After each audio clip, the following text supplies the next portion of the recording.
Okay, guys, so let's take a look at what you'll be expecting on AUD USD for the day. So if you are yet to subscribe and you've not done that, make sure you click on the subscribe button, like, share, make your comment, and also stay updated by following the Telegram channel. I'll put the link in the comment section. So let's see what our AUD USD is currently saying. As you can see, if you want to zoom it out, you can clearly see that this trend on AUD USD is clearly on a downtrend move. We're having a series of lower low and lower high. But when you take a look at what market is doing on the current trend, which is on the forward time frame, you can see that on the current trend we are ranging. So markets bounced up from this top level, which is our resistance.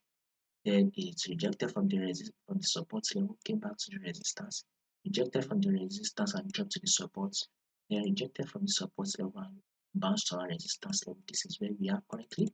So we should also be expecting similar movements whereby markets will reject from this resistance level and back to our support level. So our forecast on AUD USD will be a sell to our support level.